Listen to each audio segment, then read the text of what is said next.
नमस्कार. नवीन घर घेतल्यानंतर आपण उंबरा बसवतो. तर उंबरा हा कसा बसवायचा ह्या व्हिडिओमध्ये आपण बघूया.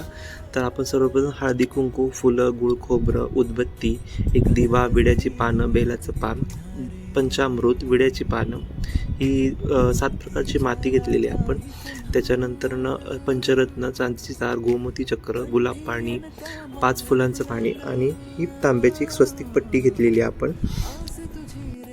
त्याच्यानंतर हा खैऱ्याचा लाकडा आपण ऑर्डर करून बनवून घेतला. हा कुणाकडं मिळतो हे मी तुम्हाला कमेंट करा, नक्की त्याची लिंक आणि नंबर शेअर करेन. त्याच्यानंतर दिवा लावून घ्यायचा आहे. त्याच्यानंतर आपण जिथे उंबरा बसवणार आहे ती जागा गोमूत्र आणि गुलाब पाणी आणि 5 फुलांचा जे आपण पाणी घेतलेलं आहे ते त्याच्यामधून पूर्ण स्वच्छ जागा पहिली करून घ्यायची आहे. त्याच्यानंतरनं ही जे 5 फुलांचं पाणी किंवा ह्या ज्या मी बारीक बारीक गोष्टी सांगतोय हे त्या पूर्ण उंबऱ्याच्या किटमध्ये मिळतं. ते त्यांनी सुंदर किट आपल्याला दिलेलं आहे. त्यांचा मी नंबर आणि तुम्हाला लिंक नक्की शेअर करेन. त्यानंतर ही जी जागा आपण शुद्ध करून घेतली आहे त्याचं तिथे परत एक वस्त्राने ती जागा पुसून घ्यायची आहे. त्याच्यानंतर त्या जागेवर हळदी कुंकू, अक्षदा, एक पांढरं फूल आणि एक बेलाचं पान पालथं म्हणजे उलटं व्हायचं आहे. त्याच्यानंतर त्याला पंचामृताचा एक नैवेद्यसुद्धा आपण तिथं दाखवून घेणार आहे. तर ही झाली आपली भूमीची शुद्धता आणि त्याचं एक पूजन आपण पहिल्यांदा करून घेतलं जिथे आपला उंबरा बसणार आहे तिथे. त्याच्यानंतर त्याच भूमीला एक दिवा दाखवून घ्यायचा आहे, उदबत्ती ओवाळायची आहे आणि जसं आपण म्हणलं की पंचामृताचा नैवेद्य पण आपण तिथे दाखवून घेतलेला आहे. त्याच्यानंतर हे पंचरत्न घेतलेले आहेत आपण. हे पंचरत्नसुद्धा त्या उंबऱ्याच्या किटमध्ये आपल्याला मिळतात. तर हे पंचरत्नांना पहिल्यांदा आपण शुद्ध पाण्याने अभिषेक करणार आहे. त्याच्यानंतर पंचामृताने त्याला अभिषेक घालायचा आहे. परत एकदा शुद्ध पाण्याने त्याला अभिषेक करून घ्यायचा आहे. म्हणजे हे पंचरत्न आपण शुद्ध करून घेतलेले आहेत. त्याच्यानंतर पंचामृताला हळदी कुंकू, अक्षदा आणि एक फूल व्हायचं आहे आणि त्यांना एक नमस्कार करायचा आहे. हे पंचरत्न आपल्याला उंबऱ्याच्या खाली जी स्वस्तिक पट्टी आहे त्याच्यावरती चिकटून लावायचे आहेत.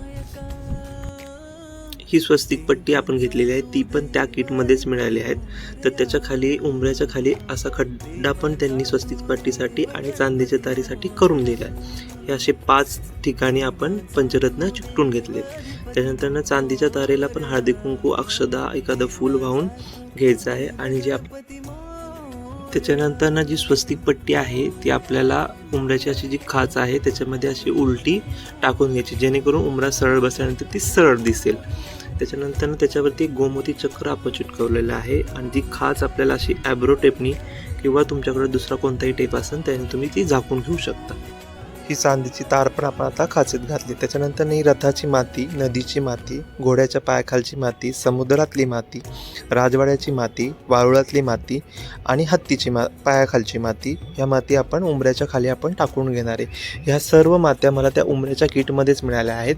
ते उंबऱ्याचं किट कुठे कोणाकडे मिळतं हे मी तुम्हाला कमेंट करा. मी त्याची लिंक आणि त्यांचा नंबर मी तुम्हाला नक्की शेअर करेन. हे उंबऱ्याची माती टाकून घेतल्यानंतर ही वनस्पतींची माती आहे, 5 वनस्पतींची. सो त्या वनस्पतींची माती आपण उंबऱ्याच्या खाली टाकून घेणार आहे. उंबरा फेविक्विकच्या किंवा एरोलाइटच्या साहाय्याने पूर्णपणे व्यवस्थित चिकटून घ्यायचा आहे. त्याला कुठलाही स्क्रू खिळा मारायचा नाही आहे. त्याच्यानंतर उंबऱ्यावर हळदी कुंकू, अक्षदा आणि एक फूल व्हायचं आहे जेणेकरून उंबऱ्याची आता आपण पूजा करतो आहे. आणि त्यालाच एक गुळ खोबऱ्याचा नैवेद्य आपण दाखवून घेणार आहे. त्याच्याभोवती पाणी फिरवायचं आहे. हे उंबऱ्याचं किट तुम्हाला पाहिजे असेल तर कमेंट नक्की करा, मी त्यांचा नंबर शेअर करेल. उंबऱ्याला दिवा दाखवून घेऊयात. उंबऱ्याला दिवा दाखवल्यानंतर उदबत्ती ओवाळून घेऊयात. त्याच्यानंतर उंबऱ्याला एक डोकं टेकून मनोभावे नमस्कार करावा आणि शुभ आशीर्वाद घ्यावेत. उंबरठ्याची व्हिडिओ तुम्हाला कशी वाटली हे नक्की कळवा.